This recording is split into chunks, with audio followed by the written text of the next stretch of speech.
Thanks for coming.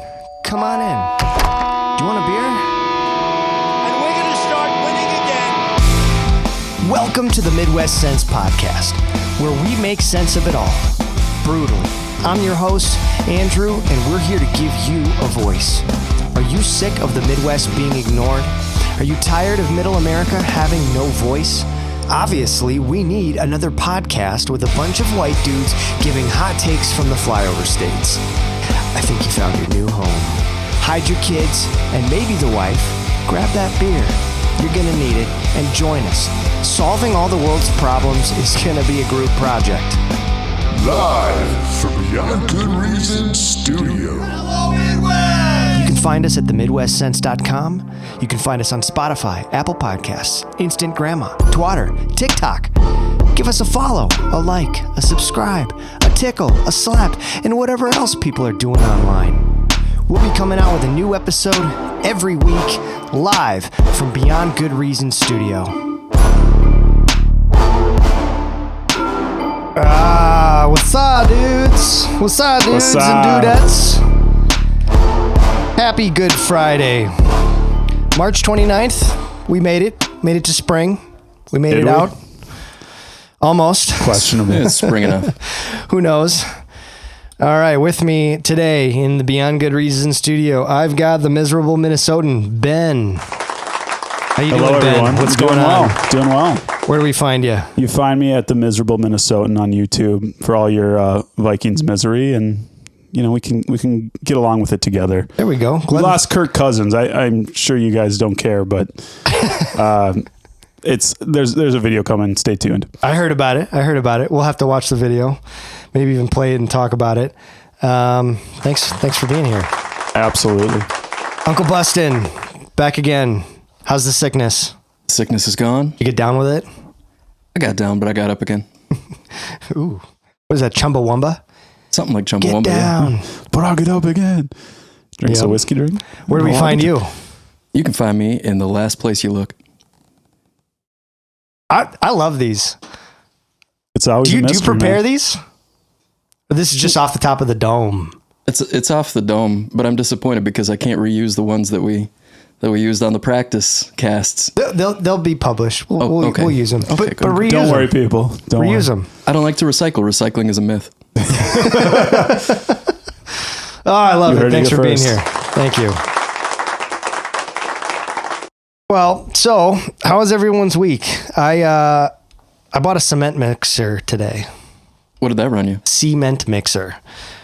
Harbor Freight, shameless plug for them. Harbor Freight has a 15% off coupon going on today and tomorrow. They are closed on Sundays. Okay. 15% off, no exclusions, one-time use.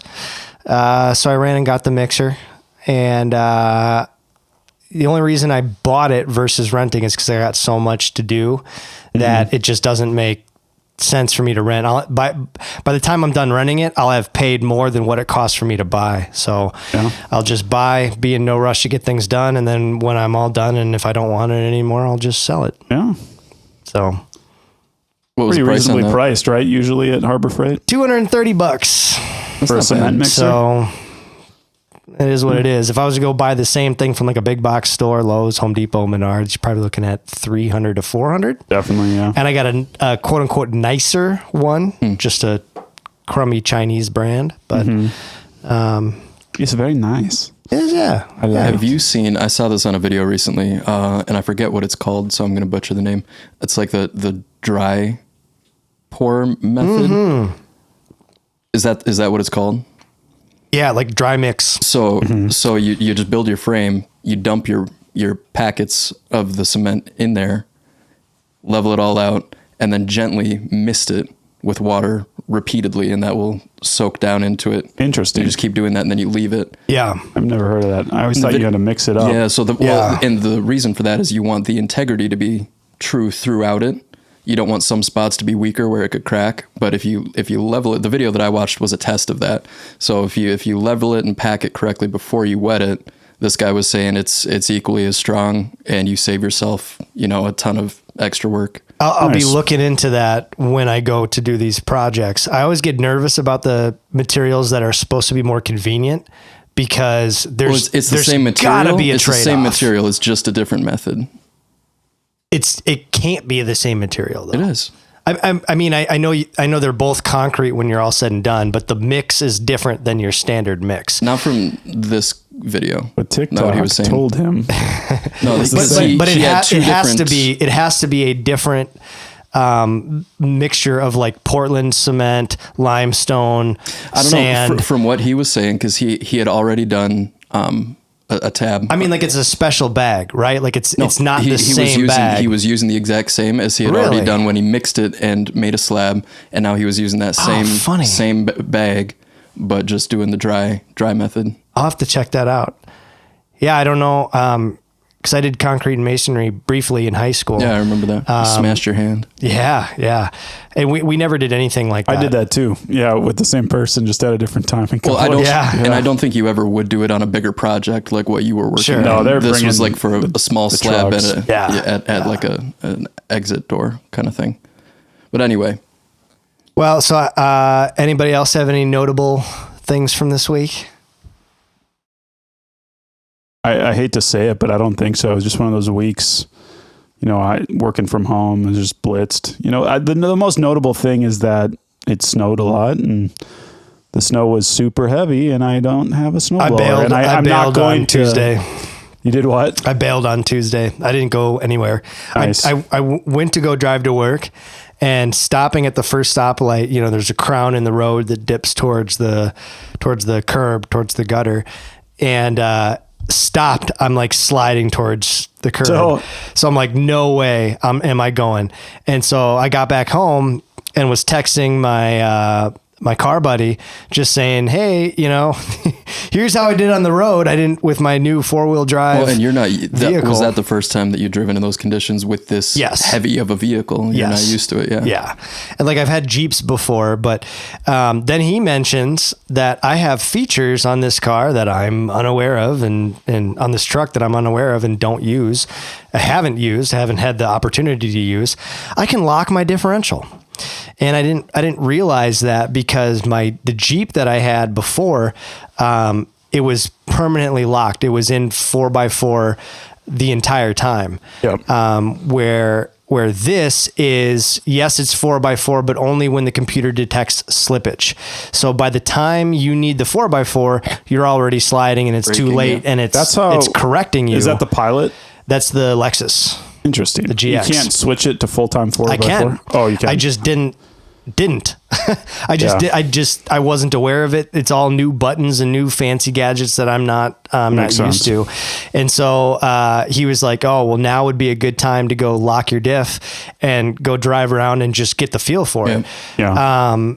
And then by the time I got in the this headspace economy, I and- need all that gas mileage I can get. Well, yeah, right. But then after he said that, I'm like, oh, I'm actually kind of excited because I've got all-terrain tires on there. Not that they're the best for winter, but Good looking tires, though. It is a good looking tire. And then by the time I kind of got the headspace around to go do that, they had already plowed and salted the road. And so you I don't was want like, it locked okay. when the roads are dry. Correct. You do not want that locked when the roads are dry. Well, and I don't know if it would have helped you in that situation anyway. When you're sliding, this is the thing that gets me about the asshats and the big trucks. Whenever the roads are They're really always bad, going so fast. it's like, yeah, you have the power to plow through this stuff, but And you the weight. realize and the weight, Yep. but you realize that weight is going to count against you as soon as you have to brake. Yeah. Yeah, you got all that If it's momentum ice behind you. What is it whatsoever, with you're everybody going- in trucks and pickups, especially in the cities? I'm not saying this across the Midwest because It there's a lot of is use across the Midwest, man. I'm telling you. potentially. I Yeah, think but it's anywhere. Any why are they asshat on always- the road is a pickup. yeah, why is that the case? And it's like you're getting tailed by them. If Yep. it could be a snowstorm where if you brake too hard, you're going to go off the road, and they're tailing you. Yep. And I always just hope they go off the road. I call it Just an to eye teach for them an a lesson. eye. Don't get pissed at us. Take some. If you're a truck owner, if you own a pickup truck, Go around me. I'm take like some in the right time. lane and you're tailing Yes. me. Yes, Dude. I've had it where I've been in the left lane. They tell me, "Okay, cool. You want to go faster? I'll get over to the right Exactly. lane," and they will get over with me and still Exactly. continue to tailgate. Yep, they have to rub it They'll in. follow you you to the gas station, and it ends up being a this small is the woman. small That penis- I'm just kidding. Yeah, no, but this is the small penis memes. You guys It is. deserve every meme that's out there. Absolutely. You deserve it. Micro penis. If you're driving a truck, micro penis. That's what you have. That you're already pigeonholing yourself with telling everybody how you drive on the road. This is what I got, and it's nothing. And don't get pissed at us if you drive a pickup truck. Take the time to be introspective and go, how does my driving appear to the people around me? Let's all I will share say, the though, road respectfully. Let's take this outside of the cities, though. I mean, you do. There are areas you need a pickup For sure. and then it's actually. Those people are usually not the ones driving this way. It's the people with the pavement princesses, the ones that aren't getting dirty. That's true. Just to kind of give a fair shake to the Midwest listeners out there. That's true. No, but I still got to dig my heels in and say there's been plenty of drives where I've driven. It's a 70-30 breakdown, at least. It is. The Pareto distribution applies here. The only other thing that I got a little funny story. Buddy of mine, I haven't talked to in a long time, posted or reposted a post that was meant to make fun of anybody who, quote unquote, does their own research. And it was pertaining to, Bob does 4 hours of reading and then all of a sudden is an expert on ship handling maneuvers and all of a sudden knows all the intricacies around steering a large freight ship, obviously pertaining to the bridge that we saw Mayor go of down. Baltimore said the same thing on the radio. Yeah. And so I'm reading this guy's post and, the whole thing is parody. It's sarcasm, shaming how we all have somebody like this in our feed, 4 hours of reading and all of a sudden they're an expert, making fun of the whole do your own research thing. At the same time, there is some validity to doing your own reading. And well, how else do you become an expert? You research. not only that, but I'm kind of sick of this attitude that because there are quote unquote experts, there's people with titles. That means all of the laymen, we can't understand it. There's no way we'd be able to comprehend. We just don't have the things. education or intelligence level to meet up with them. I hate that because that expert started out as a layman. Exactly. To begin with. And my point exactly. Yeah. I'm not trying to diminish what it takes to be an expert, but at the same time, if you're telling me that you know some magic that you can't common sense layman explain to me, if you can't simplify what you know, then you don't know. You're not an expert. Right. Also, if you read on a topic for like a year to 2 years, you just read everything you can on that, you could become the top 5 expert in that. Yeah, that's in the world. actually a statistic. You spend 10 minutes on a day on one subject, and by the end of the year, you are actually in like the top 5% that knows about that. You could know more than the professor by simply going to the library and reading all the books. Right. Doing your research. Right. So it's kind of a joke. Not only that, but how many people they let the title carry the weight and they stop being informed about the subject. Yeah, that's pathetic. So how many licenses, I hold a license, but how many licenses are out there that you have continuing education in order to make sure that you are up to date in your knowledge about that subject? Do doctors have that? Yeah. They do. Okay. Doctors do. And I think, unless I'm wrong, in order to keep your tenure as a college professor, you have to take either annual or like every 5 years or something. You have to requalify or continue to be contributing in your field aside from just teaching. Like even writing a research I honestly paper don't every know once in for a while. sure. I think something like that. Like I could be wrong. tenured teachers in my high school that I went to, I guarantee you they're not doing any research. Well, no, but that's high school. That's different. but they're locked into some good government benefits. Right. Yeah, I was talking about people with master's degrees that are teaching. Fair enough. Yeah, it may be. I definitely think that is encouraged at the very least at the higher institutions of education that we're all making fun of nowadays. But at like the local community college, I'm not sure if that's the case. Yeah. I don't know, but I mean, every field evolves in methods and practices. In order to stay relevant with your knowledge, you have to do that for your own benefit, regardless. Right. Well, so I get the joke, you know, Joe does 4 hours of reading and then all of a sudden is an expert on this subject. But at the same time, trust but verify is a real thing. And if you were just accepting what others are telling you about something, you're a fool. Not to mention the nuances of perspective. You know, there's almost never one way to look at things. Anyways, all right, let's jump Let's bridge to the next topic. Yeah, right into history. This day in history. All right. Well, March 29th. On this day in 1848, Niagara Falls stopped flowing for 30 hours due to an ice jam in the river upstream. Probably Canada's fault. Thanks a lot, Trudeau. Probably. The interesting thing about this is they show a picture of like some Eskimo bundled up looking type people standing out on Niagara Falls right urinating into it. Right before the falls. But the picture says historical context. Little is known about this photo. Cop out. That's it. All right. Clarence, I say Clarence. Anybody recognize that? Do we know the movie? Maybe it was a bad impression. Probably a bad impression. I don't. I'm so sorry. No? Jimmy Stewart? Oh yeah. Clarence. James Stewart. Get the moon. Clarence. Take the moon. Bring it down here. Yeah. Throw a lasso around the moon. Pull it on down. Do you want that, Mary? I'll take the moon. Take the moon down for you. Jimmy Stewart. In 1945, movie star James Stewart was promoted to full colonel. One of the few Americans to rise from private to colonel in 4 years. James Stewart was known for his distinctive drawl and down-to-earth persona, and for portraying the average American middle-class man's everyday struggles. Stewart's first big role was in You Can't Take It With You in 1938. He went on to be nominated for 5 Academy Awards, winning 1 for The Philadelphia Story. Other notable films include Alfred Hitchcock's Rear Window with Grace Kelly. A good movie. Very good movie. He's a fantastic actor, and Alfred Hitchcock, one of my favorites. I don't think he made a single bad movie. Agreed. Stewart joined the U.S. Armed Forces in March 1941 as a private and was promoted to second lieutenant in 1942. He was the first Hollywood star in uniform in World War II. Stewart appeared in a number of promotional films and appearances for the Army to encourage the war effort in the U.S. Anxious to see active service, Stewart was eventually assigned to the 445th Bomb Group in 43. Stewart, a pilot, flew in missions over Germany in 43 and 44 and was promoted to major, then colonel by the end of the war in Europe. Stewart's comeback Hollywood film was Frank Capra's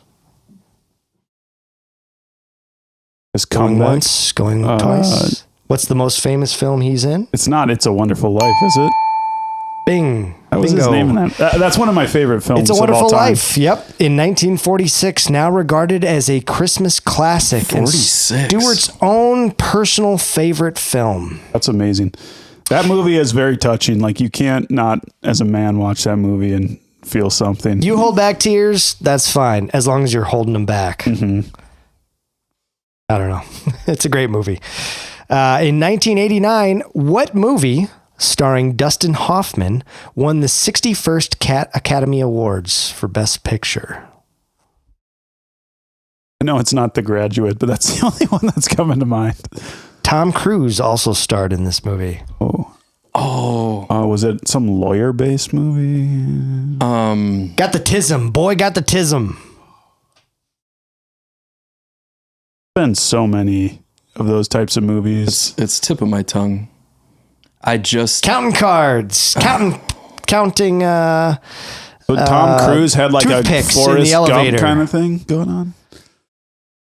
Rain Man. Rain Man. I've never seen it. I was almost going to watch it the other day, and then I didn't watch it. Oh, yeah. But that's why Almost only counts in horseshoes and hand grenades. It's true. 1995, Howard Stern radio show premieres in Chicago, Illinois. Interesting. On I always thought it was New York. WCKG 105.9 FM. I don't know, man. I know the guy is super contentious, but I love him. Yeah, I was I'm still a big fan of his interviewing skills. to this day. It's like he knows how to ask questions that everyone wants to hear in a way that's non-threatening to the guest. Does he write his own questions though? And who knows? But I would imagine he does. I mean, have you guys seen the movie Private Parts? No, but one thing I'll say about him that, is kind of getting off track. Well, not totally. What his experience in 2020 was the complete opposite of what many of us believed, where he was calling everyone who was not getting the vaccine like evil and everything. And he was hiding in his basement scared. And, it wasn't a good look for him. But, at the same time, the man's interviewing skills are still some of the most captivating to find. He's good at one thing. He's one Back of in the day, he had all the boobies to help everything out. But now he's actually. I don't care for a lot of his shock jock techniques. Like I appreciate that he was one of the first people to do that. You got to have somebody push the envelope, I guess. He's one. He has. That's not really his thing anymore. Yeah. Not so much anymore. And I don't think it was really his thing to start. I think he just saw what brought in money. And was like, oh, cool. Well, then we're going to capitalize on that. He's one of the few people that has the personality type where I can easily give a pass to his political perspective and even his moral perspective. Like, I don't care. He's such a good interviewer. He's such a good speaker that he's just enjoyable to listen to. I don't really care what perspective he's coming from. He in 1995, Stern signed an advance deal with Reagan Books worth around $3 million to write his second book, Miss America. His net worth? Any guesses? 100 million. Keep going. North of that by quite a bit, actually. 300 million. 750 million. 650 million. Just nice from guess. Speaking into a microphone. So let's keep pursuing this gig. Keep practicing, boys. Yeah, we'll get there. Howard Stern status. Yeah. As with Private Parts, Stern's book signings attracted thousands. His November 30th, 1995 appearance on The Tonight Show with Jay Leno caused controversy as he appeared on the show with two bikini-clad women who kissed each other and received spanks from Stern.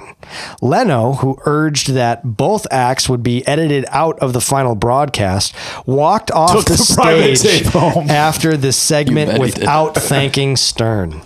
So I think safe to say there's some tension between Leno and Stern. Well, this show is supposed to be family friendly. Could you imagine him being on like Jimmy Kimmel today? Like, what are your pronouns? He's asking the girls in bikinis. Yeah, yeah. Well, I mean, from a libertarian perspective, I feel like that's Stern's gig. But then that's kind of the same way I felt about Jon Stewart. And look at him now. No, I mean on the show with Leno, or say Leno was Kimmel.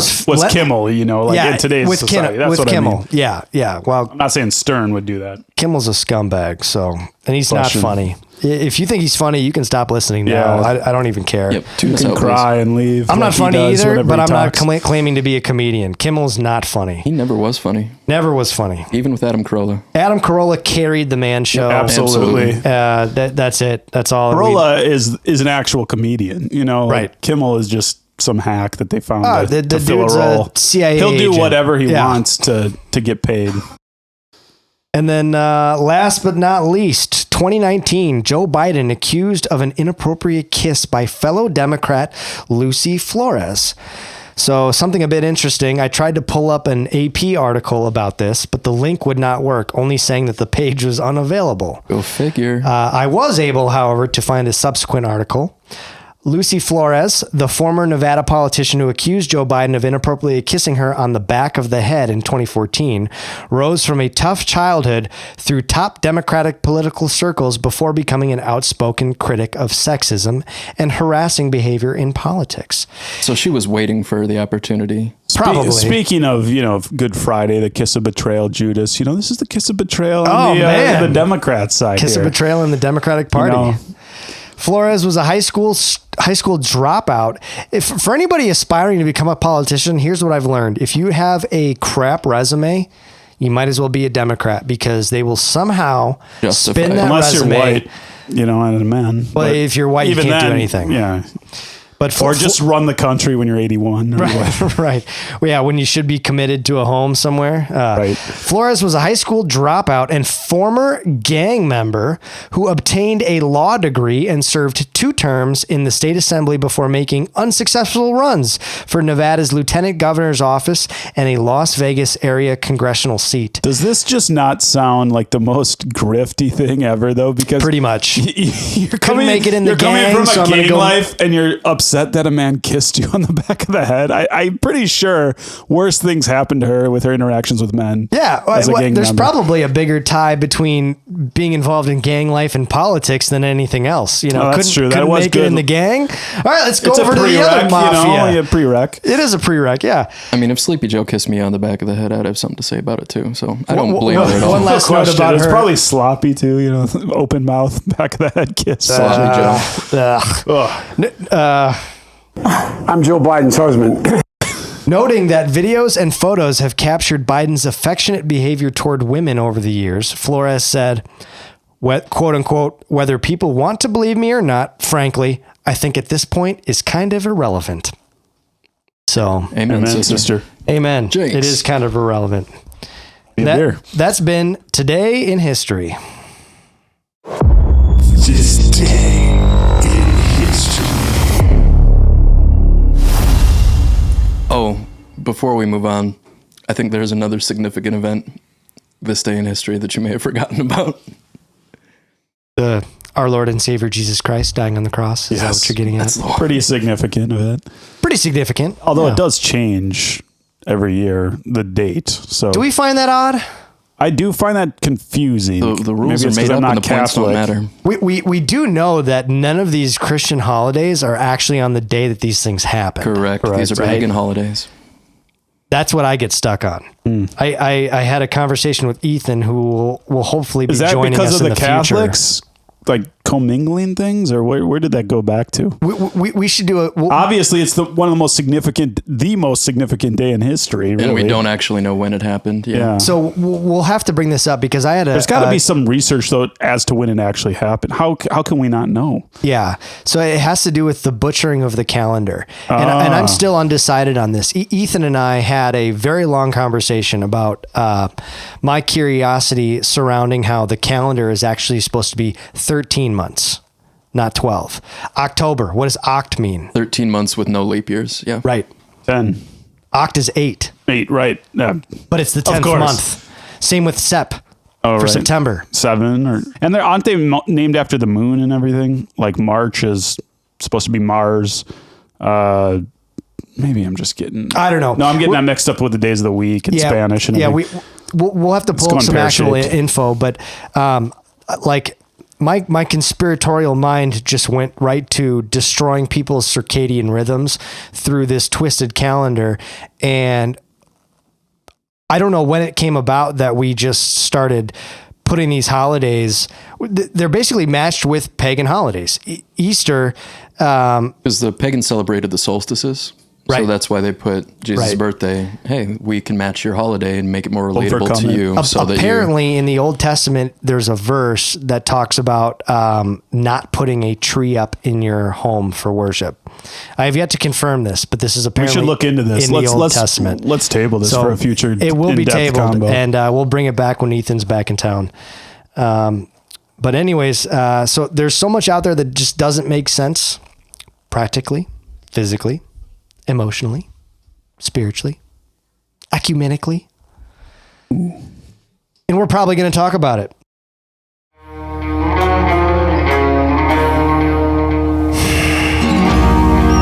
The Midwest ain't big enough for all this nonsense. One of those things that just doesn't make any sense to me is inflation. Inflation makes no sense to me. no, I don't get it. And if I dare open up this whole topic of inflation with one question, because I'm starting to become partial to the anti-work crowd, sure.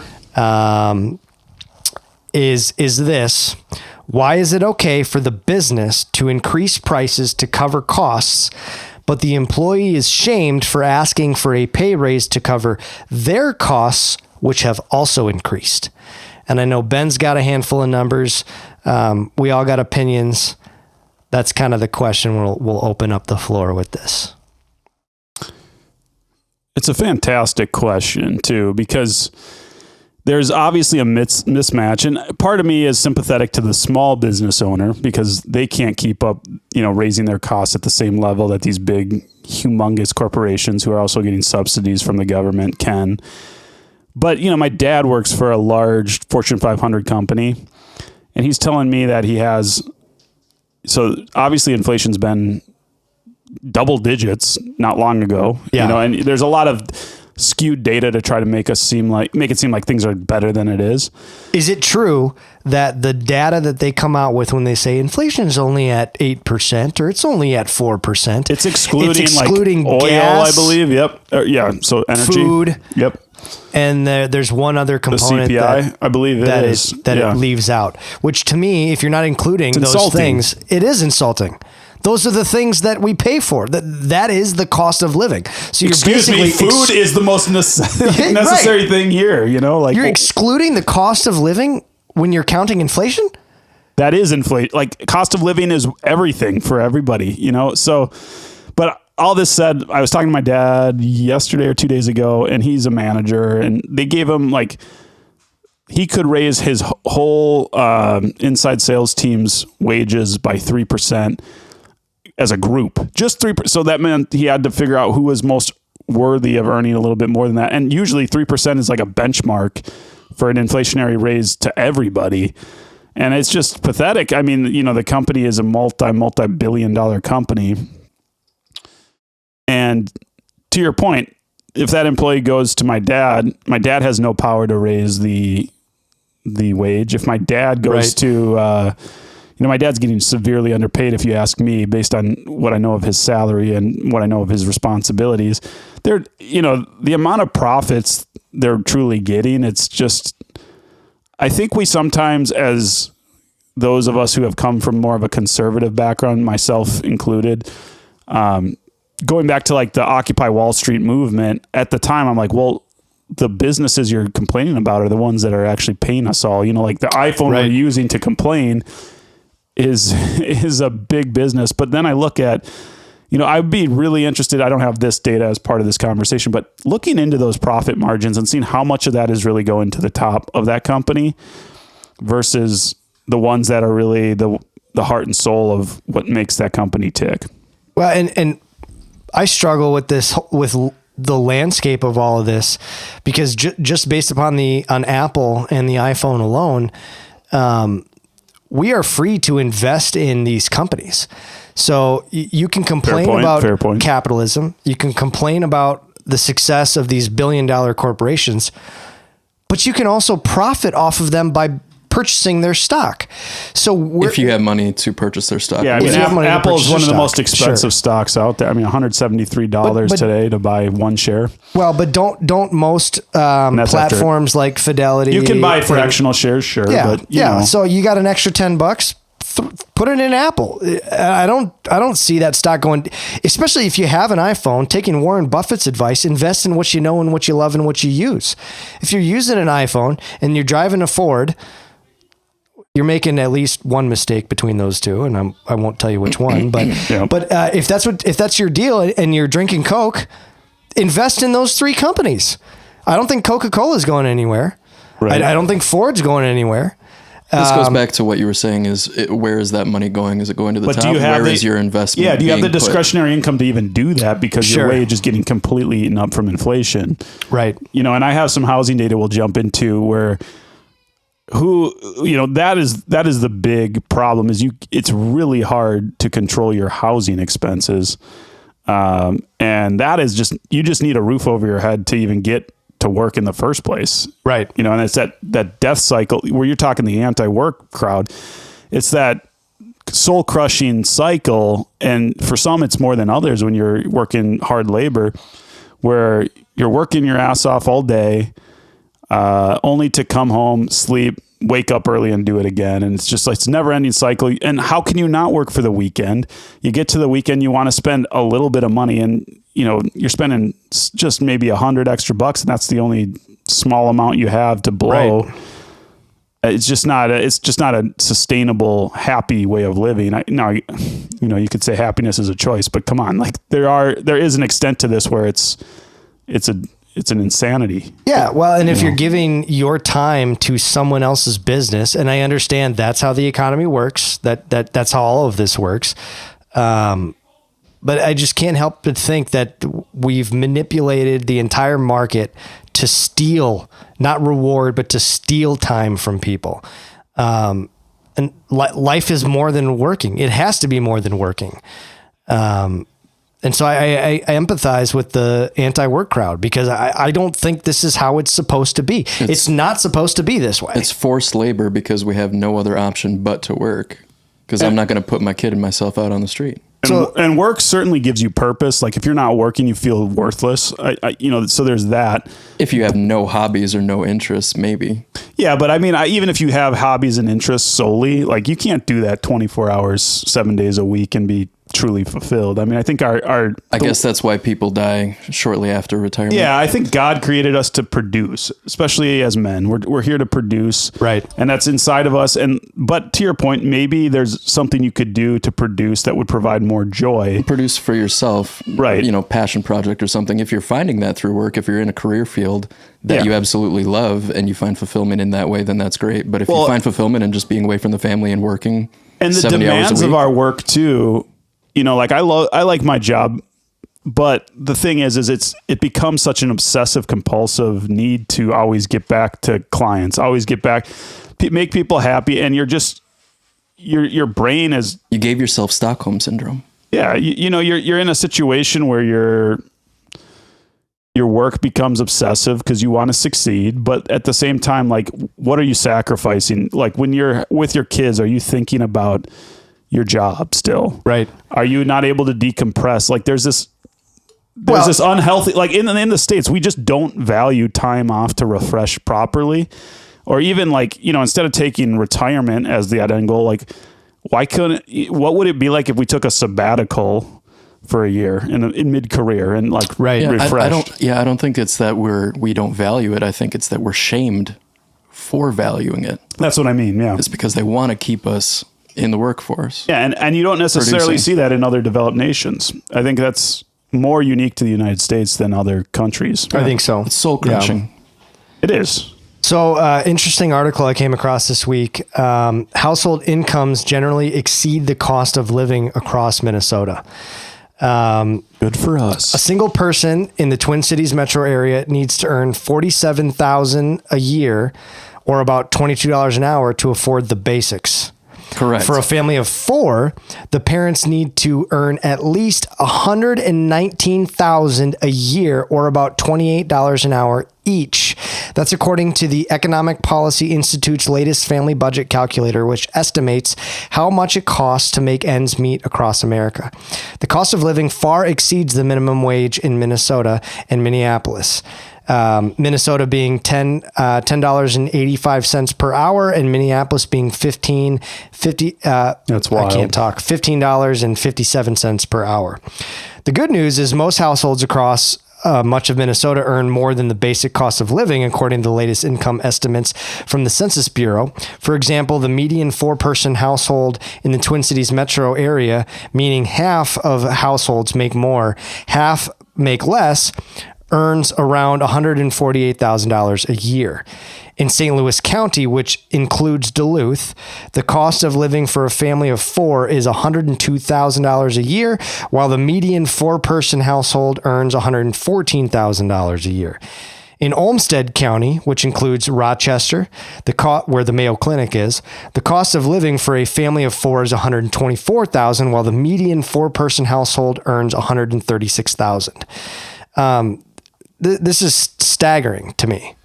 That like it's that high? Six figures, above six figures is needed. Well, and even if you're making that much, they mention, oh great, you're making more than the cost of living, but are they including the fact that you need to also self-fund your retirement accounts? No, they're not including. Exactly. Because most of these people, aren't able to do the things necessary. The government said, okay, you're responsible for helping yourself retire. Go figure it out. And like they also said, everything is on the citizen, but you don't get any of those extra things. You don't necessarily get to go on vacation. You have to make sacrifices just off of that alone to have some margin. I also don't think they're including childcare unless they're assuming that they are. So here's their here's their breakdown, and we'll see how these jive with because I know Ben's got numbers. Yeah, I'm eager to share some of this because this factors this is into in the this. largest county in the state of Minnesota. They've got housing at just under $1,500 a month. Food at just over $1,200 a month. They got childcare at $2,300 a month. Transportation at $1,300 a month. Healthcare at $1,100 a month. Other necessities, which who knows how they're defining Healthcare that. seems super low for anyone that has any there's medical that issues. there is insurance involved though. Keep in mind, this is monthly costs for 2 adults and 2 children. So this is your quote unquote average family of 4. My family, basically. Yep. Other necessities, just under $1,000 a month, and then taxes, $1,489 a month. So they have a monthly total of just under $10,000 a month. Annual total just under $120,000 a month. Or I'm sorry, annual total just under $120,000 a year. That's what the cost for an average family of 4 is $120. Correct. Yeah. Yep. Which as a even a young adult thinking, I'm making $120,000, you're like, oh damn. For example, they estimate a single person in Hennepin County needs to earn about $37,000 a year, and a family of 4 needs to earn around $104,000 a year. That's insane. Yeah. That is absolutely insane. The 6-figure income is the new benchmark. It used to be $50,000. If you were making $50K a year, that was not long ago either. That was probably income. mid 2010s, right? Like 2015. Probably even later. Yeah, maybe. Honestly. And this ties into if you're good there, I can kind of jump into some of this housing stuff. So we'll get into Dave Ramsey's philosophy because I think that's an interesting standpoint of like, here's a personal finance guru, who especially in the Christian circles, but all over YouTube is known as the go-to guy for rules of thumb. Grandma's, Yeah, he's the common sense benchmark for the internet's way of budgeting. Yeah, so why don't I just share a little bit of his perspective here? This is if you know Ramsey, you're not shocked by his numbers here, but this is what he says about buying a house. And, for buying a house, that's ideally your most stable way of keeping your home costs consistent. Now, let's see if I can get it up on the TV here. It's working now. Okay.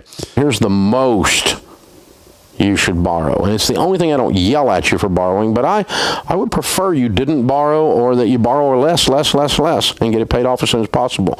But the most you should borrow is a home on a 15-year fixed rate where the payment is no more than 1/4 of your take-home pay. So let's the most.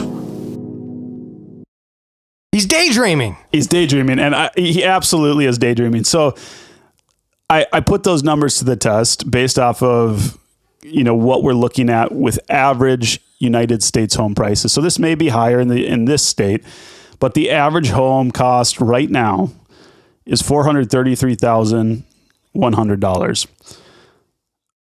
Just under $500,000, basically. The average. Sorry, is that average on the market currently or average Correct. in general? Okay. Yeah, and that's at your rates are generally right now between 7 and even 8. So it's about 7.65 was what I saw on like Google. Just pop in that. Yeah, that and number if you don't have 20% to put down, you're looking at a hard 8. Exactly. Most likely. Exactly. If not higher. So the national average for income, now we may be higher in this state, but is $74,580 for a family of 4. Based on that number that Dave Ramsey just gave, that house on a 15-year fixed rate mortgage would cost $4,300 a month, not including the escrow, right? That's just the loan. So you're probably but I just to give him benefit of the doubt, I just used the loan number. Yep. So what is 4 times that amount of money? Any guesses? I don't need you to do the math, but it's after taxes. You'd need to be taking home $17,200 a month. which after taxes puts your salary as a family at $206,400 a month, which means you're probably making close to $300,000 a month to get that after tax number into your pocket. Right. So Dave. Unattainable, Dave. Dave, you're speaking to the masses. The people that you're speaking to that can afford this are 12% of the country that make that kind of salary. The people you're referring to You are should not be watching. ashamed of yourself, David. You should be ashamed. Seriously. The people he's referring to are not his audience. No. They don't need to listen to him. They already made it. Right. Yeah, nobody in that income bracket is listening to actually there are people in that income bracket, but those people are the ones that call in and brag and say, "Oh gosh, I have $100,000 in a CD. I don't know what to do with it." Yeah. It's like, no, this isn't the average American. I mean, even to look at rent, because people are like, well, if you can't afford to buy, you should rent and save up money and blah, blah, blah. Well, I looked up the average rent for a 3-bedroom apartment in Minneapolis. It was just shy of $2,500 for 1,200 square feet. So based on the salary of $74,000 a month, like roughly what a take-home pay would be, not including deductions for a bunch of other things, just kind of your standard tax deductions, you're looking at over half of your pay going to just your frickin' rent payment. How could you ever save enough to afford a home with a 15-year fixed rate mortgage to be 25%? Well, all these homes are being bought up by corporations and the prices are getting jacked up through the roof. Right. It makes me pissed. Is this video from this year or 2010? This isn't from this year. This is an older video, but this is his same philosophy. I haven't heard him budge on it much. And that's not an uncommon, ideally, yeah, if we could all have if we could have our, in the dream world, if 25% of our take-home pay was just going to our homes, well, we'd have a great amount of margin. Right. And guess what? We're not all just, like, the thing that frustrates me is people are like, oh, America's just stupid and getting into debt. Well, great, pay off your debt, and you're still stuck with most of your money going to some sort of home, whether it's rented or purchased. Right. His show drives me nuts sometimes because it's like watching that House Hunters show where it's like, I'm a butterfly breeder and my husband takes photos of geckos. Right. Our budget is $14 million. Yeah, exactly. Like, what universe are you living in? Sorry, we don't have a society that works if we are all doctors. Exactly. It doesn't work. You need people to re-roof your home. You need people to pour your concrete for your driveway. You need these people. So what did we spend the last 3 decades doing? Pushing every kid to go to school for a 4-year degree of whatever your dream is. Exactly. And then now such a joke. We're stuck with a society that's mentally sick because you either picked a profession, got in massive debt for a profession that will not pay you back. You made a poor business decision. You have a 4-year degree or even a 2-year degree in a profession that is not going to the return on investment is not there. Or you had people go to school for something that they're totally, completely not interested in, not their passion, but they went because this thing's going to make them a lot of money, and now they're miserable. And all because and if you have an higher education. Yeah, if you have an oversaturation of those higher professional jobs, I mean, the money is going to be diluted. It's going to come down in theory, right? But also, to your point, the bigger problem is you just don't have capable human beings to do the other jobs that need to be done. So that's why you get such a, like, we've talked about it before, but if you had someone who was a really good business person with really good customer service in different areas of the trades, they'd be making an absolute killing, hand over fist. That's my theory. I think the next 5 to 10 years, how does AI replace that? I mean, they can't. Exactly. They can't. The a lot of the jobs that we're in, or a lot of the jobs that are calling in, could be easily handled by AI. Easy. All these people calling in. All HR departments could be handled by AI. We'd be fine with that. Or they could just do away with them. It's such a useless profession. Like, what do you do all day in HR? I think over the next Payroll, 5 to 10 years, we are going to get slapped, absolutely hammered with crazy rates for home repair, HVAC, plumbing, electrical, because we have the smallest group of our population going into these trades. They're arguably the most needed things. This is infrastructure. We're all addicted to we're talking good about lights, infrastructure, heating in our homes. Not even addicted. Those you can go without lights. You can go without that kind of stuff. You can't go without plumbing. You cannot go in a snowy state without heating. Exactly. So what are you going to do when there's only 3 people to call? They're all busy. They all want $500 just to show up at your door, and to replace your furnace, they want $9,000. Talk about inflation. I mean, yeah, seriously. And that's the thing. When you're in a home, you need that. And they're going to charge this partly out of spite, which I think they should, partly out of spite because they've had the last 30 years of people demonizing working with your hands, demonizing the trades, acting like these people aren't worth anything. You got to go to school to be a doctor, a lawyer, a teacher. You got to go to school for something intellectual. Great. Also, working with your hands is like the antidote to all the problems we're having with screens. Like if you're doing something physically, we talked about Adam Carolla earlier. I heard him not long ago talk about, I'm sure he's talked about it a lot, but it's like you should not be on a screen all day. You should go learn a trade or something, yes. Do some woodworking. He's a perfect example. He's a high school dropout that spent years in the trades working construction, working in the ditches, digging holes. It's good for your mind and your soul to connect those two things. I don't think it's good to be in the digital world as much as we are. No. I mean, I don't even need to look up stats for that. That's just an obvious truth. It's an obvious truth. And the sad reality is I think AI is at our doorstep right now. And a lot of people are in denial about it.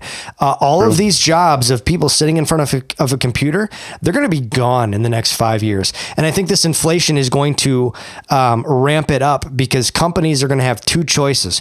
We either keep paying 50 to 60 to 70K per person, plus benefits, plus healthcare, plus, whatever else is involved in owning a company where you pay a salary, a living wage, or they spend, $800,000 on an AI software model that can replace an entire floor of people. What do you think they're going to pick? The one payout of I mean, it's already happening on a small scale.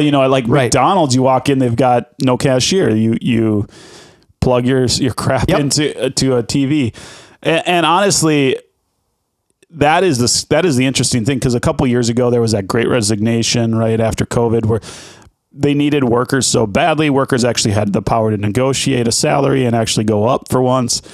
And a lot of that demand came in like, I want to work from home. I want to do things my way. I want to get more entitlements, basically. Well, who do you think would be the first to go? Because there's been that trend on TikTok where it's like, I'm only going to do what I was paid to do. I'm only going to work 9 to 5 and not a minute more. It's like, well, who do you think is going to be the first to get kicked out the door? Also, you keep getting paid if you have to work after your scheduled time. Not it's always, not like they stop unless you're salaried. Not always. But. So I was floored by this, and I was floored for 2 reasons. 1, I was floored about the ask, and 2, I was floored about the lack of pushback. So this is. Over a decade ago, working for Starbucks, transferred from one store to another. I had a store that closed in the massive Starbucks closings that happened. And so I was lucky enough that I was still employed, and they sent me to another store. Meet the new manager, meet everybody there. Cool. All right. Well, then the manager, after a team meeting, says, we have mandatory volunteer work this weekend at a gay and lesbian shelter. Are you serious? Yeah. And I was like, hold on. What mandatory volunteer? So that's an oxymoron. You know that, right? Like you can't mandate that I volunteer for. Well, it's something that we're doing here as a team building exercise. Especially if it goes against your principles. Am I clocking in? Well, no, this would be volunteer work. Great. Have fun. What do you mean? You're not coming? No, I'm not. You're not going to pay me to be there. Okay, I'm not coming. Yeah. Why would I be there? And she was absolutely like jaw hit the floor, and everyone else is looking at me like I'm crazy. What? This is a job. You pay me to show up. I show up. It's not if you're not paying me, I'm not showing up. We're not friends. That's true. That is true. And I'm sorry. That perspective is good to always keep at your forefront, because if you're dead tomorrow, Would anyone there care? No, they would start hiring. Yep. They'd replace you. And the crazy thing to me was, say what you will politically, but if you're going to be on the tolerant left, why are we limiting our volunteer hours to people who like to bang the same sex? All right. If I'm going to go, and what's the need there? Yeah. If I'm going to go volunteer at a homeless shelter, that's it. A homeless shelter for people who are homeless. Oh, no. This is for gay and lesbian people that are homeless. I don't care who you f***. Yeah, that's like, maybe, I don't care. Maybe you should care less about sex and maybe go get a job. Yeah. Also, for the side of the aisle that always just screams about discrimination, you're discriminating against the majority of the population, and we're helping out people who... They're also discriminating against the homeless people. Why are they keeping the gay and lesbians separate from the straight homeless people? Right. They're segregating homeless people. Exactly. I don't support that. Yeah. Also, how is there enough of a population to have that be a nonprofit? In That's this why area? the whole thing is a joke. Because homeless people they take what they can get. Okay, they take what they can get. It's if I do that, I can get some extra chicken tonight. Yeah. What? I get an extra bowl of soup if I say I blow dudes in the back alley? Yeah. So did you get in trouble for not going, or what were the repercussions? I definitely was not liked. I mean, it pigeonholed myself to everybody else there, but I don't care. I didn't show up. I didn't go. I'm not going. Good. I wouldn't either, especially if it's like your weekend. I mean, for crying out loud, like, what are you going to get from that? A team building activity at Starbucks? Like, this is it's not a team building activity. Yeah, You're making coffee. I got a team building activity. My basement's unfinished right now. Why don't you guys come help me frame? You're making coffee somewhere else. You already do that here, so your work is the team building exercise. Yeah. You don't need to go somewhere else to do it. It would have been whatever, like volunteering at a soup kitchen or dishing out food. Obviously wouldn't be handing out coffee, but I'm sorry, I'm not going to like shill your organization without being paid. Yeah, if you want to make a tax deductible donation as a corporation to one of these organizations, I don't even give a rip. You get to pick the organization. Go ahead. Yeah. You want to support the gay and lesbian homeless? Go for it. I don't care. Leave me out of it. Not because of the gay and lesbian thing, but because you don't want to pay me. Whatever. That's fine. You're deducting this. You're not going to steal my time and get a tax deduction. Sorry. Okay, Dean. Sorry. Donate your salary. I don't care. So and I think that point, again, my initial point there was you're making yourself not necessarily in this scenario, but probably at some level, you're making yourself replaceable when you're not willing to do anything outside of your normal 9-to-5 job description. And I'm just talking about this from those people that are like quiet quitting. Like, I'm going to just work. Yeah. And again, I understand wanting a better life than just this 9-to-5 or 9-to-10 or whatever you're working grind. And, but could you imagine doing that on a job site if you were working, concrete like we did, where it's like, oh, the job's not done. I don't have, just leaving. They would give you. Oh, there's videos, earful, dude. Yeah, there's videos online of project managers walking up to job sites yelling at everybody to stop because they just found out they're not getting paid for that new build. Oh, that's interesting. And so the managers show up to the job site yelling at everybody, stop working. We're not getting paid. Stop working. So I guess it does stop happen working. in the construction We're not world. Getting paid, and they will tell you, hey, sorry. They're probably union. Probably, and that's a whole other necessarily a conversation. Bad thing per se. No. But yeah, time worked is time paid, and it's unbelievable to me how many jobs. There's a girl who made a career out of this on YouTube, basically making these shorts where she's mocking the company that she works for, and she would do these like mock Zoom calls where the manager is calling her saying, "Hey, we've got this project that needs to be done by tomorrow, so we're gonna have a meeting tonight at 8," and the girl's like, "Well, my work day stops at 5." Oh yeah. So am I submitting for overtime? No, there will be no overtime. Okay, great. We'll see you tomorrow. That's how it should be. Don't let these companies take advantage of you. I'm like, it's ridiculous. This is, and again, this goes back to my theory from last week, where this is America taking advantage of the good virtues in people. Yeah, and that's the only reason why we're here. They're taking advantage of the fact that we've had this. Pull yourself up by your bootstraps. Work is good, and you need to fulfill your purpose. And all of those things are good to a point. And if they're taking advantage of you, stop allowing this. Stop allowing it. I'm tired of seeing people bitch about how bad Walmart is. Stop working there then. Yeah, and I agree with this to a point. Like, I absolutely agree. You should not overextend yourself. You should value other things besides work. But there's also that element, too, of like, I want to be as lazy as possible and maximize my pay. Where I think... I'm not making an excuse for that crowd. And I was just trying to think through this. In a sense, that's just good business. No, here's where I think you could get a better result is even looking at something like a 4-day work week, or even just instead of basing our pay off of hours worked, which is stupid, let's base it off of production. Because if you're getting more work done in a 4-hour window, why would you make someone stay for 8? You're ruining, you're taking my most precious resource, which is time. It's non-renewable on this earth. And I'm never getting that back. I'm never getting back those 4 hours I could go home and spend with my kid. There are some jobs though that's just not an option. For it's true. Like construction. You can't show up and work for 4 hours. Understood. But in the white collar space, I feel like that is such a waste. There's so much wasted time on meetings, on talking about a meeting, on talking about these things that we're thinking about happening. It's just like all the meetings that could have been emails. Yeah, exactly. Why don't we just leave people alone, let them work, and let them go home when they complete or exceed the tasks we've required for them for the day? I think we're going to see a massive switch in things as things get progressively more expensive, and as people get progressively more demanding in their pay to pay for these expenses that are increasing. Hopefully we'll see companies start buckling down and going, all right, what is a profitable use of our time and what's not?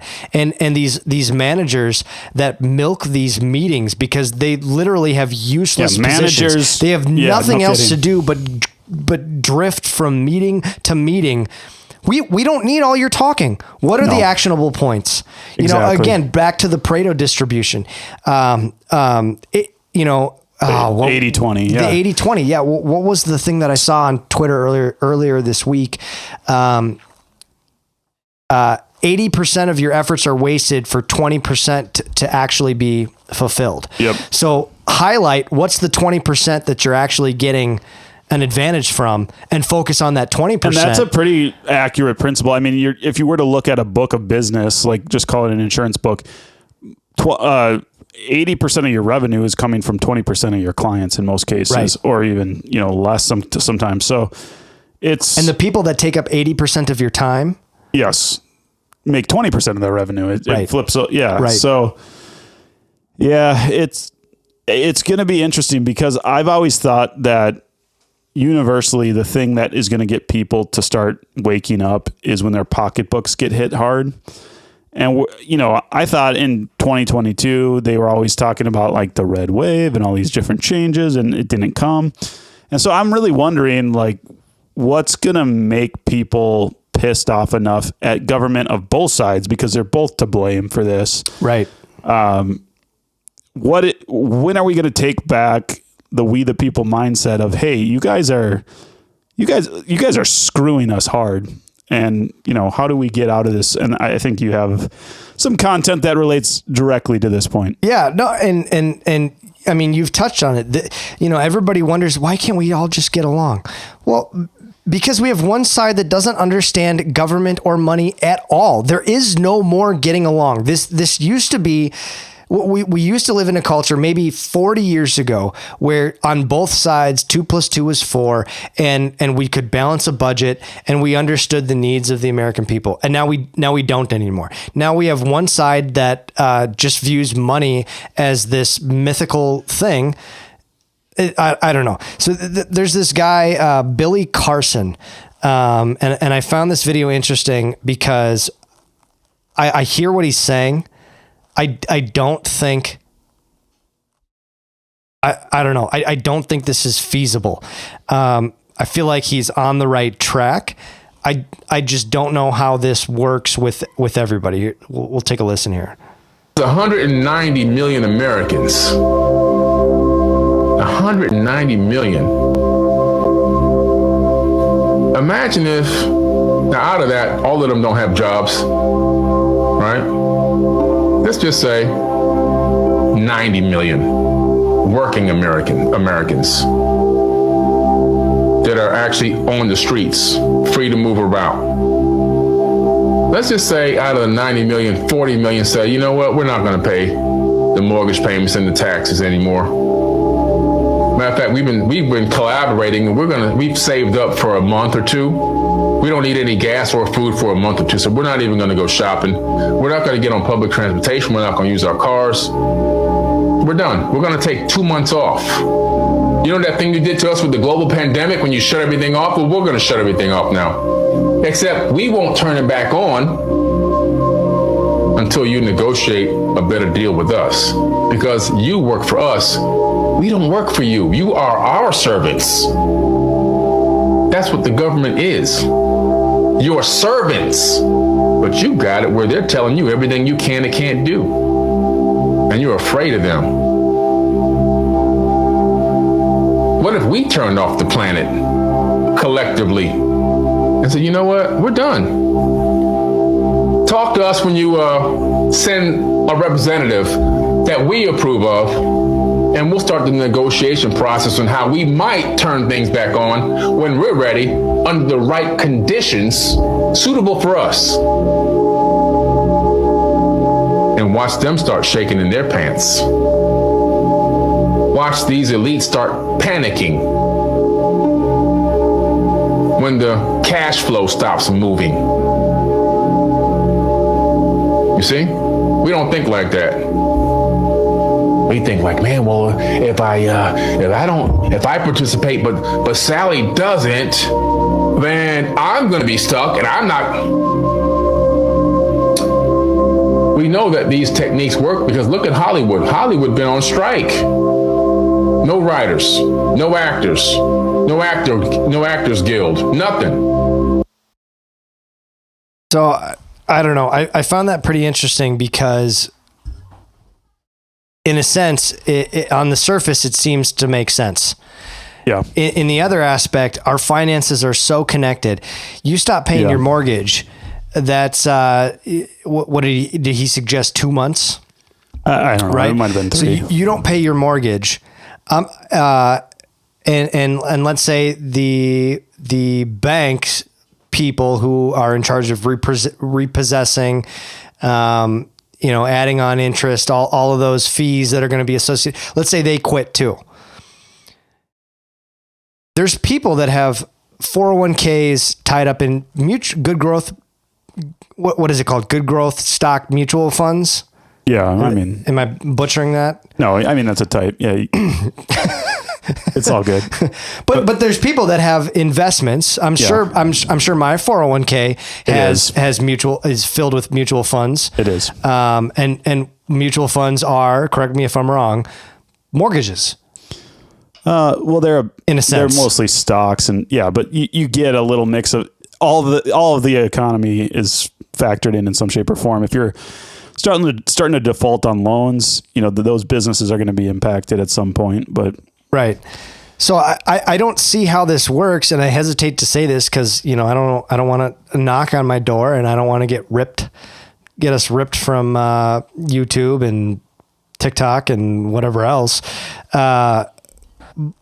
But to me, the only way this works is to stop paying taxes. I'm not worried about my bank mishandling my mortgage funds. For sure. Like I voluntarily took out a loan at an interest rate I agreed to. I signed paperwork and I'm okay paying this back. This is what we agreed upon. What I didn't agree upon is how my taxes are abused every single year. Where's our receipts? I don't agree with sending Egypt money to send kids to college. I don't agree with sending money for gender studies in Pakistan. I don't agree to sending money to Ukraine. I don't agree sending money outside of my country. You have a fiduciary duty to the people paying you taxes. That your job is to allocate my tax money to the American people. That's it. It should not leave our borders. And the fact that we have politicians on both sides of the aisle, Lindsey Graham, I'm looking at you. He was in this is supposed to be the conservative party, conserving our resources, conserving our assets. And here's a crazy thing. He was on Fox News justifying the millions of dollars we were sending to Pakistan and to the Middle East for gender studies because they need it. I don't care what they need. Loser. Yeah, I don't have that. I wish we had that. I don't have that. I can hear Lindsey Graham. Quiet, quiet, quiet. Shut up, sit down, or get out. Get out. And here's the interesting thing. What I take away from that, just given where we're at, our government is so bloated. So there's this video. I don't think I'll be able to pull it up, but up until 1913, there was literally the American people had to approve. This is pre-central bank. I saw this video. Had to approve the central bank purchases, or not central bank, the tax purchases or whatever.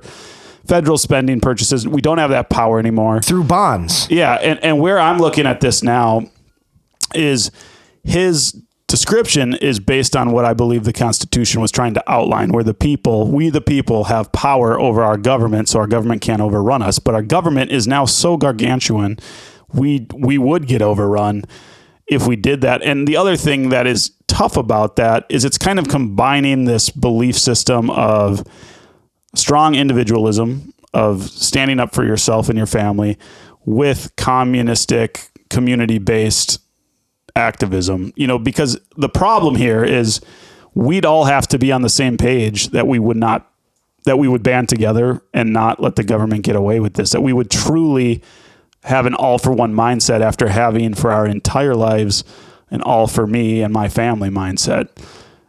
So that would be a humongous shift where I think each and every one of us, if we said we're just not going to go to work and not pay our taxes anymore, and say we just did like a blood pact or something in this group, and maybe it would work for 3 of us, but say we turn this into 30 people, the likelihood of all 30 not caving is... No, we would fail. It'd fail for sure. Because when your kids are hungry, you're going to do what you got to do to feed them. And that's the unfortunate thing. We're not in the position to make that play. Well, and to be fair to what he's saying, his idea is basically we would all prepare.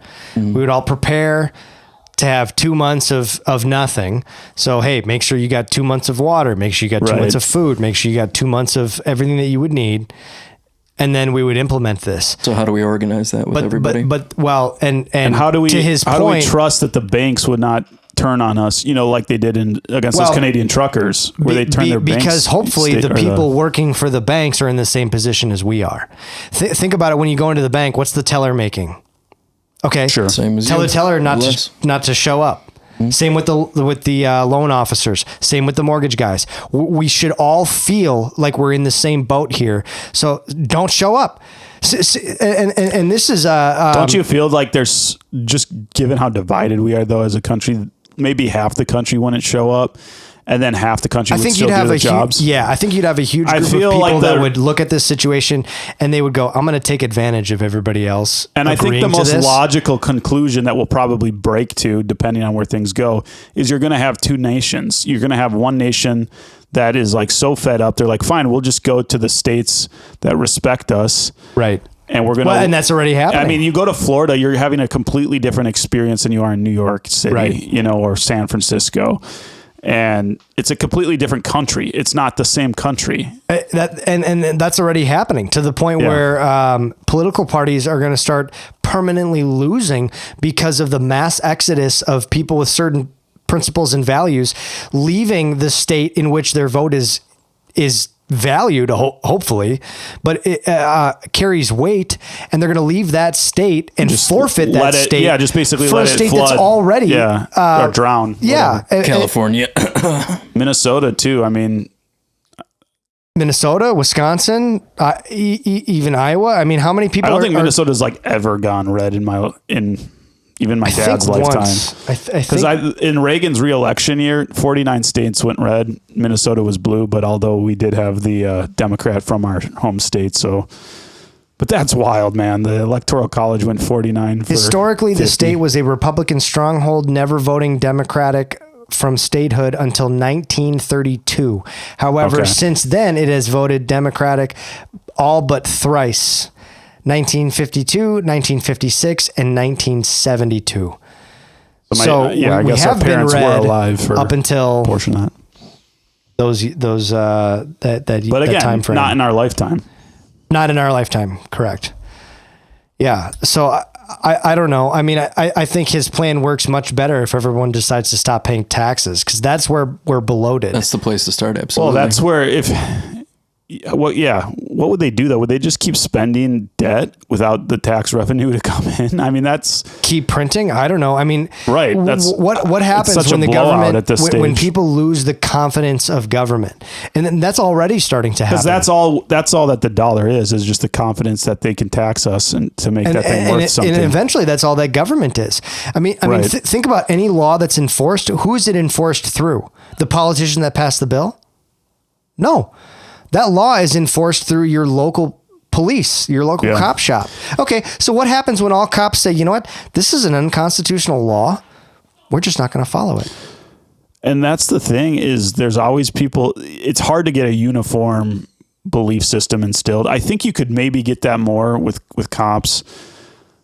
It depends on the belief, because like we saw in New York, they're not supporting the property owners. Absolutely. I mean, they're literally that's so corrupt, dude. They're literally fulfilling, you will own nothing and be happy. They're literally fulfilling that by dragging the homeowner and arresting the homeowner while allowing the squatter to stay there. Okay, so what those cops are telling everybody, they're telling the entire nation, you do not have property rights. If we don't have property rights, we don't have a country. We don't have a free country if you don't have property rights, and period. Props to DeSantis, because he just passed laws against this week.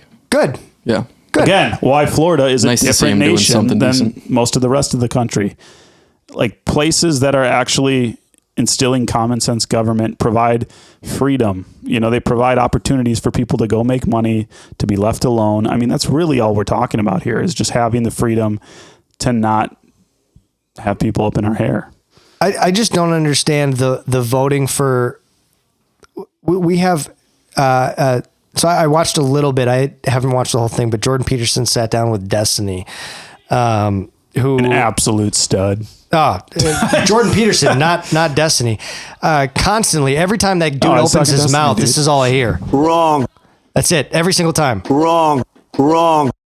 I agree. That guy is the biggest waste of space ever. I've never heard somebody use so many big words and so many words and say absolutely nothing by the time his stupid mouth shuts. Well, the thing with him that I've noticed is he isn't far left, but props to him for even going on these places and being willing to have a conversation. I shouldn't be so hard on him. The left has shut down any and all conversations. So good for him for showing up and being a representative. But the dude is so clueless. He's so clueless. Well, and you can always look at the fruit of someone's life for what their belief system actually looks like, because what you truly believe comes out in your actions, right? And that's, for him, it was so interesting because, just a year ago, he was on with his wife at the time, and they were talking about having an open relationship, and she was talking about how stupid Christians are and how she used to make fun of them when they were kids and stuff. And I'm like, okay, well, let's see where this goes. If you're so wise, if you're smarter than God here, apparently, let's see where your relationship is. Of course, a year later, they're divorced and he's a total cuck, and it's like, dude, this is obvious that would happen. And keep living in your belief system, but the results are not going to be what you want them to be a happy, fulfilled person. And you can see it on his face. He doesn't look very happy. He looks like he's going through the motions. He's kind of, he's getting stuck defending his position by now. Right. That's the thing. He's walled himself into his own position. He needs to make the money to keep. He's going to have to lose the pride to be able to change his position. And what I found interesting, and I still need to watch the entire interview. Screw YouTube Shorts for ruining everything for me. To be fair, I watched clips of the interview in 10-minute sections as people were reposting it. But he made the comment that he went further left or was solidified in his position even more with the more money that he made. And usually it's the opposite. Usually you start making more money and you find yourself being more and more on the conservative end of the spectrum. And for him, he told Jordan Peterson, he found the opposite was true. The more money I make... Let's see where he's putting his money. Let's see if he's actually giving his money to all these poor people. Obviously not. He would just say, let's just funnel it through the Democrats. He would just say, this is a problem for the government to solve. And I just... The more people you involve, the more money it's going to cost. Period. Yeah. Everybody wants to get paid. And why shouldn't they? I agree with that. It's what keeps us alive, honestly. Time worked is time paid, like we discussed. You shouldn't be volunteering unless it's a cause that you believe in. Put your time there. That's fine. But you don't get to point a gun to people's heads and say, you need to pay for X, Y, or Z. Shouldn't be that way. And by doing that, we've put money where society doesn't even want this money to go, right? Or at least 50% of society doesn't want money going to these avenues. And what's funny is we don't have a say in it. He's the same person who would bitch about churches being tax exempt. Yeah. I bet you any money he's got an argument out there saying that churches shouldn't be tax exempt. And a lot of people... the reason they were tax exempt is because they were handling all of this charity work. They were the ones doing food drives. They were the ones putting up shelters for the homeless. They were. They were the ones 50% of all charity up until like 1950 was done through the Catholic Church. There you go. And I'll give him this point though. I don't think that's still happening at the same rate. Because it's not. And you know why? They've removed because charity was ripped from local from communities and ripped from churches and turned into a political point. It was separation of church and state. Yeah, those charities were. Now the government's taking care of this, so that there's a void we no longer need to fill. If the church was giving a community 50%, just one church, right? The Catholic Church was doing the 50% of the work in communities on a charitable level. Of course, they should be tax deductible. They're doing something fantastic for the community. But when you get beyond that, and then then you get these interesting situations, and I don't really want to go down that rabbit hole today, but the health and wealth gospel type churches where they're just abusing the system, making obscene amounts of tax exempt money while the pastors are flying in private jets because they need to, and that's where you get the guys like Destiny, where I empathize with that side of the argument. But the funny thing is that people like him who will complain that we're not moving tax dollars in certain ways to fund the less, the poor people in the society or perceived people who need the funds. They're the same people that complain about paying too much in taxes most of the time. Right. And they're trying to get their tax bill to be as low as possible. And they're not giving any of their money away, or they're usually not very generous people statistically themselves. So again, this goes back to my point of where are your actions? If your actions are lining up with your belief system has credibility. Right. And maybe they do line up. It's just, look at the result. Is this the result you really want? Do you want to be... Well, Hassan Piker is a great example of that point. Basically a self-proclaimed socialist, yet he's living in $1 million mansions. Yeah. Okay. And to your point about pride, you must have a lot of room in those mansions for all the asylum seekers, right? No kidding. How many are living with you? Oh, none? Oh, okay. So you're a grifter. So your actions do not match your beliefs at all, which mean your beliefs are not truly your beliefs, probably. Right. And the thing I find ironic is that we live in a society that would support both outcomes. If you want to live like a communist, that's so true. You could gather up all the people that want to live like you. You can pool your money, you can buy land, and you can live like a communist where you trade your chickens for your next door neighbor's blankets and you all live in harmony. Great. The society that you want to force the government to inflict on all of us would not allow for me to live like I want to live, and it would only allow for us to live like you want to live. Exactly. So you cry for this bipartisanship when that's not what you want. You want everybody to be forced to live like you want to live, where right now we live in a flexible society. You want to live like a communist? Gather up everybody that wants to live like you and go do that. You can go do that right now. The government will not turn down you paying more in taxes than what they're asking from you. Write a check. I'm sure they won't return it. I mean, same with Bernie Sanders. You know, he wants to, but Trump. Okay, what about you? Did you the millionaires? Oh wait, I'm a millionaire. The billionaires. Yeah. Did you, the tax plan that you want to implement? I got rich writing a book. Did you start living that before you wanted to implement it? No. And the second you implement that tax plan, I know you're going to shore up your finances in a way that it doesn't hurt you. Okay, so where are we at? Yeah, exactly. Hypocrisy. This is hypocrisy 101. Well, and even the pride thing. So like I mentioned to you, Drew, I've been reading through Proverbs this month, and this proverb just sums it up perfectly from today. Pride brings a person low, but the lowly in spirit gain honor. You know, those who are like willing to be humble will actually succeed and actually not dig themselves into destruction. But when you stay prideful long term, you know, and you hold to something that is obviously just smoke and mirrors, you're going to get found out eventually. Eventually. What do you think, Bustin? I think we stop paying taxes. Be fine with that. How many other people are going to stop paying taxes? Dude, the thing is with income tax too, that's only been around for like 100 years. There was a time in our history as a country where there was no income tax. Could you imagine the things you could do for your family right now with no income tax? When did that start? I feel like I think this around that same time fits in with my theory. Let's find. Because that's arguably the biggest tax we pay. And I mean, that's no fun. So the origin of the income tax on individuals is generally cited as the passage of the 16th Amendment passed by Congress in July 2nd, 1909, ratified February 3rd, 1913, which is funny because that's the same date that you were talking about when the government got rid of I don't even know what you call it. Spending bonds. Yeah, we'll have to look into that. And one more piece to add before you jump in.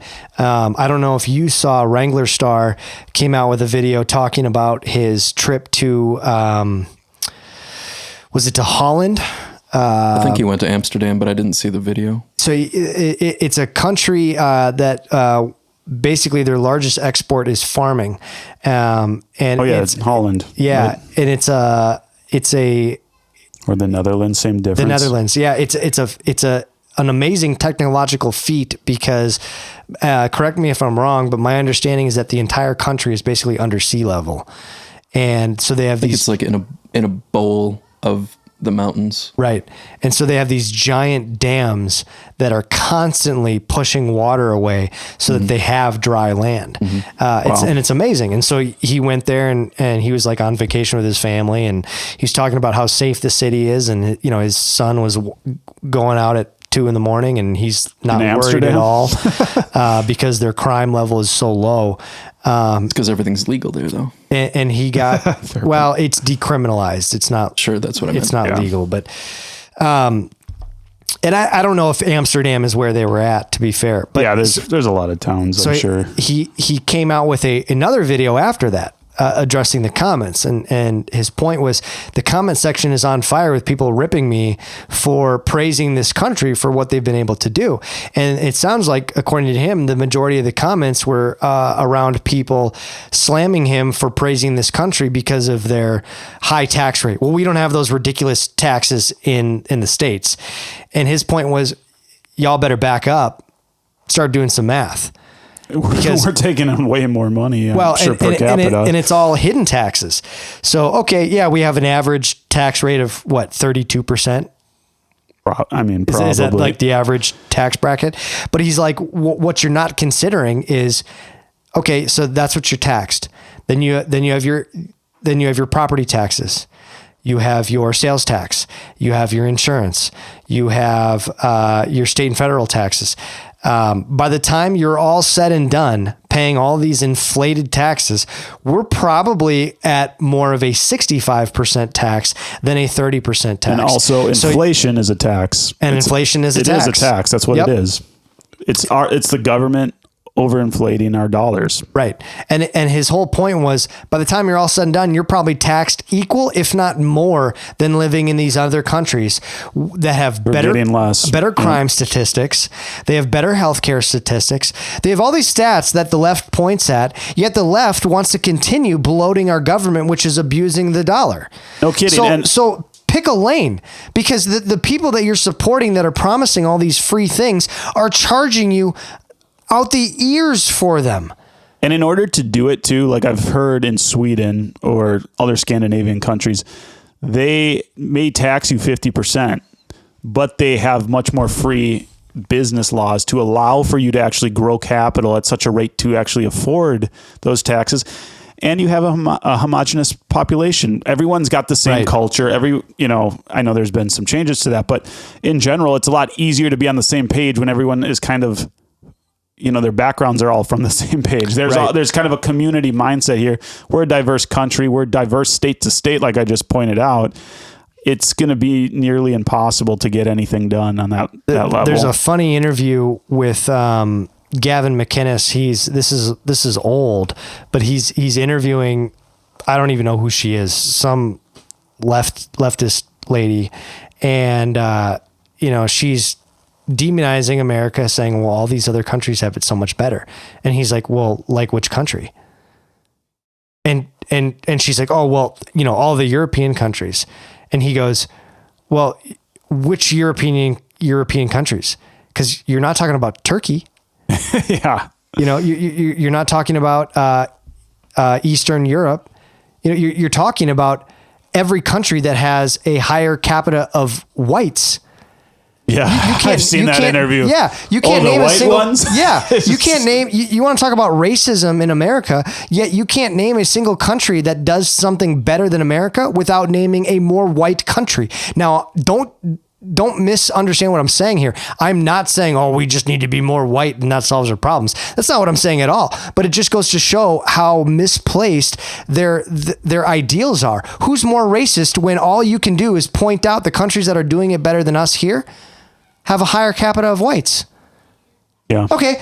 So how about we drop the racist argument and we just focus on logistics? One that I would think of too that's unique, and this is totally random, but Dubai has it's in the Middle East. There's people from all backgrounds that live there, and it's just this kind of this capitalist star, it's there's no tax. There's no income tax there. And I don't think anyone's killing each other. I think there's very tolerant, they are to use the word. Extremely strict. Yeah. There are absolutely no drugs. There's absolutely no crime. It's rare to see a Toyota Camry. The majority of vehicles there are supercars. Yeah. That's what you see. And that's such an interesting perspective too, to just look at what if really strict laws were enforced and people had consequences that actually made things happen. If you were breaking the law, but also, who are the people who are living in Dubai? Yeah, I don't know. I know there's billionaires there all the time. It's a tax haven. So, you've got really rich people that move there. Yeah, what's the cost of living? Isn't it all? It's probably astronomical. The 1% is the community that lives there. Could be. I'm sure. But the people that don't need to resort to crime, they can afford whatever they want thoughtlessly. So, but the question is, what did Dubai do differently that we have people here that feel they need to resort to crime? And Dubai is relatively new. It expanded, I think, in the last 40 years from basically like one skyscraper. It's kind of an interesting case study for all of what we're talking about. Yeah. So I don't know where we go from here. I don't understand the perspective of the solution is a bigger government. And that's all the left has to offer. Let's put more hands into the cookie jar that's already empty. I don't know either. I know that something's got to break at some point, or it just will keep getting worse, and we'll become overlords will control us completely. So how does it get better? Well, something I've been considering is disabling my direct deposit for my weekly paycheck. Just getting a paper check, going to Walmart and cashing it.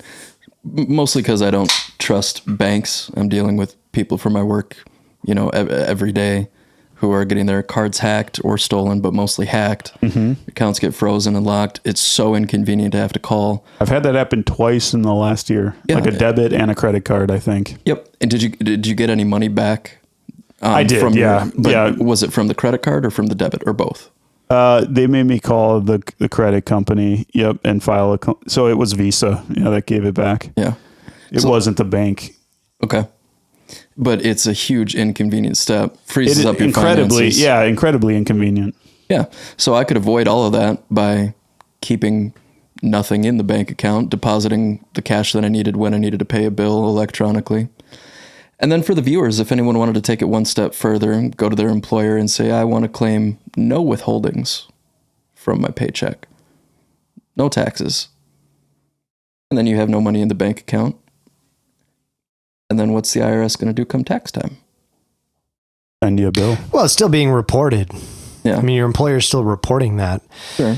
So, yeah, I mean, you're going to have to pay at the end of the year. And most people don't do that because most people don't save enough. But what if you don't pay at the end of the year? Kind of what we're talking about. Yeah. So that's what I'm saying. I've heard that it's not illegal to not pay, but it's illegal to not file. And so but you're certainly going to have someone coming to your door if you don't pay ever. Oh yeah. What if you make under $50K a year? Well, are they going to audit you for that? Are they going to send someone to your home? They say that's the marker of them going after people. Is even John McAfee? They were saying that that's what they decided to go after him for was, it wasn't for all the other nefarious activities he may or may not have been doing. It was for tax him. Evasion. Right. But he's a multimillionaire. Not only tax evasion, they didn't care that he wasn't paying his taxes. It wasn't until he came out and started telling other people, here's how you can avoid paying taxes. Mm-hmm. That's what caused them to go after him. That's the antivirus guy? Yep. Who's supposedly dead. Yeah. That's they super took interesting. down his whole condo building. And these people are addicted to spending. The government is addicted to spending our money. And it doesn't matter who's got whether you got the R, the D, or the I next to your name. You're not to be trusted by the American people, if that's one thing I'm taking away from this conversation. I agree, but either way, I'm really sick of taking the D. Amen to that. The D has been given the D to America for far too long. There's been too much D. But I mean, the right's equally guilty of that. I mean, like I said, Lindsey Graham could not believe it. I can believe it. I can believe it because I think he's trans.